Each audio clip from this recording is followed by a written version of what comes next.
In our next unit for History 11, we're going to be looking at genocide studies, and a large portion of it will be focused on the Nazis, as it's one of the most notorious and infamous topics from the 20th century.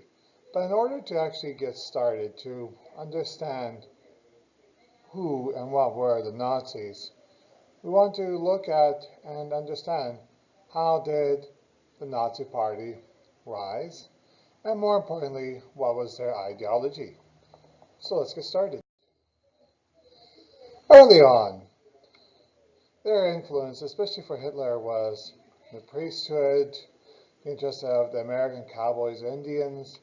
Hitler also was interested in playing war, conducted battles, such as the Boer War, and it was all centered around the fact that Hitler was denied entry into the Vienna Academy of the Fine Arts, as his paintings, while mainly to be water pastel, did not depict any people. They were just for landscape. And as for that and several other reasons, Hitler was denied entry into the Art Academy. Also, the ramifications of the Great War, or the First World War, were pretty significant, especially on Hitler. So you see him in the crowd. But after World War I, Hitler moved from Austria to Germany to avoid being arrested. He enlisted in the Armed Forces of Germany in 1914, where he served as a dispatch runner, and he achieved the highest rank of corporal. There he is there. He was slightly injured. In 1916, he was injured at the Battle of the Somme. In 1918, he was injured at the Battle of Ypres because of mustard gas. And because of that, he was awarded the Iron Cross twice, along with the Black Wounded Knee there. But Hitler was also enraged about the terms of the Treaty of Versailles. He disagreed over the disarmament, the loss of territory, the fact that Germany had to accept the war guilt clause, and also the repatriation and the reparations that needed to be paid to the Triple Alliance.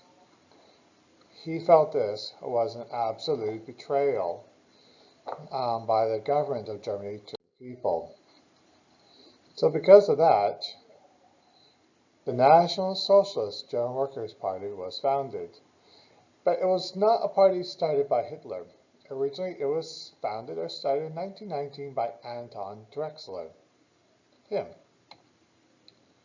Hitler was given the role of military intelligence officer, whose duty was to keep an eye on the German Workers' Party.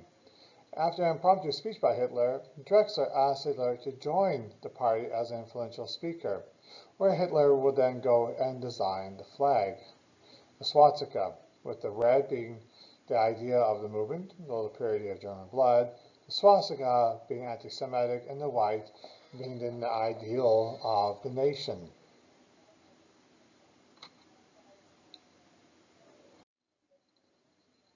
There was the 25-point program. While it's not important to know all the points, some of the key points are: first, they wanted to revoke the rights of the Jewish people. Another was to give citizenship to only those people of pure German blood. To revoke the terms of the Treaty of Versailles, along with the Saint-Germain Treaty. The program also wanted to create a greater Germany that was based upon the ideas of Lebensraum, so living space, to create a national army, and to centralize a strong central government, the Führership, which the authority would not be challenged. And so in 1921, Hitler chairmanship challenged the reins of the party, and the party voted 543 to 1 in favor of Hitler.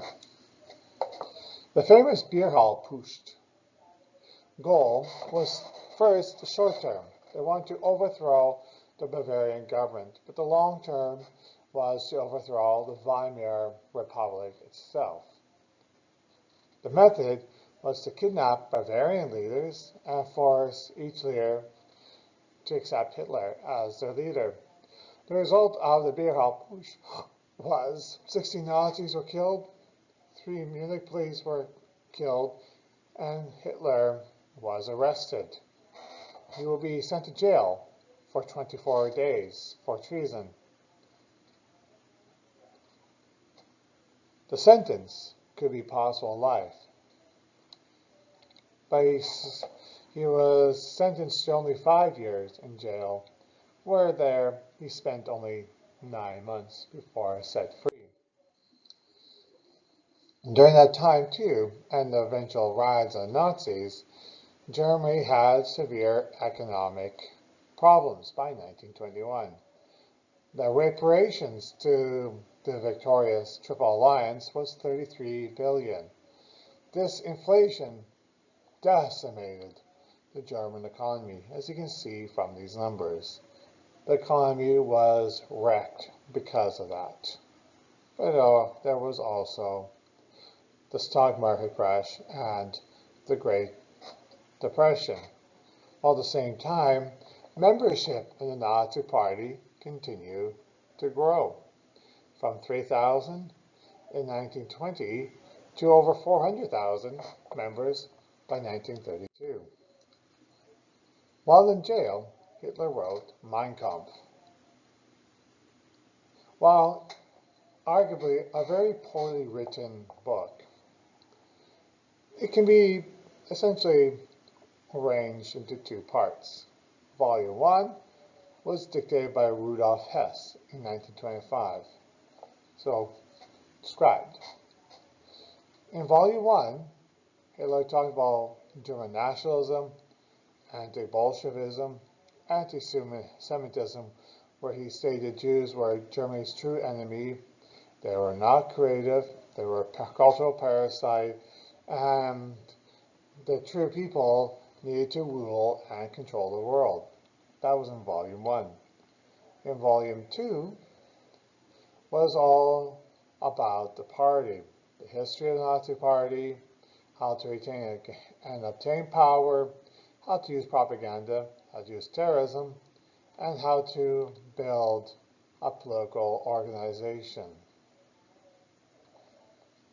This would be used in educational settings such as the secret police, and was given as gifts to ceremonies, weddings, and graduations.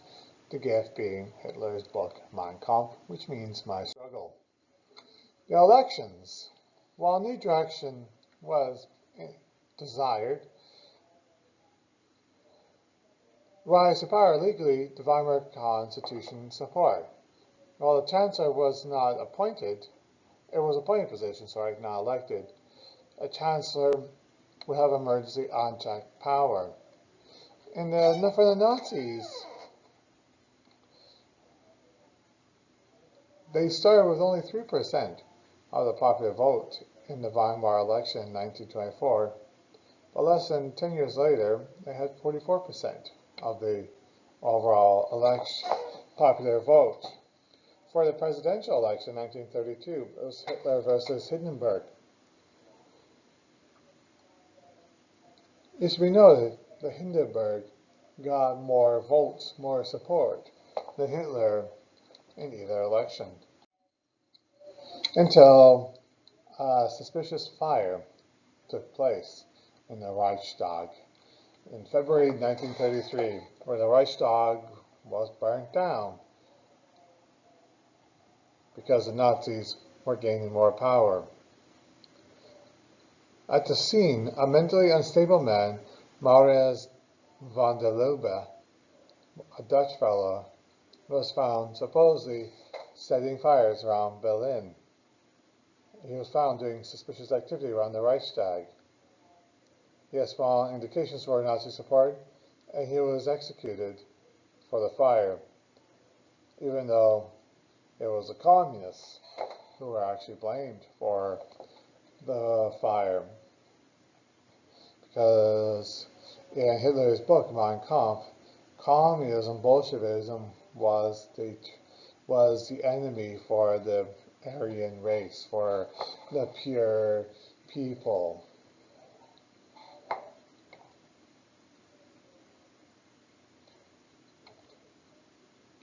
The result of the Reichstag Fire, Hindenburg was persuaded to sign an emergency decree. And in this emergency decree, Hitler was given the power to suspend basic rights, to detain without trial. Basically, was almost given authoritarian control. The Dutch person, Maarten van der Lubbe, confessed at his trial that he burnt the Reichstag, and he was given a death sentence by the guillotine. Historically, we know this was a lie. It was a propaganda. By consolidating power, Hitler needed to support the lacking support he had during the beer hall Putsch. The army was concerned about the SA competition for industrialists, so it led to the Night of the Long Knives in 1934, where the SS leadership was assassinated, including Ernst Röhm, who was Hitler's earliest supporter. It resulted in the SS to move more prominent positions to support Hitler, which enabled the Enabling Act of 1933 to be passed, which allowed the cabinet to give full legislative power, making the Nazi Party the only legally allowed party in Germany, and anyone who disagreed, the sentence would be sent to Dachau, which a year later, Hindenburg will die in 1934, and Hitler would finish consolidating the office and the powers of both the president and the chancellor, which meant that Hitler became the Führer, the leader, with absolute dictatorial powers.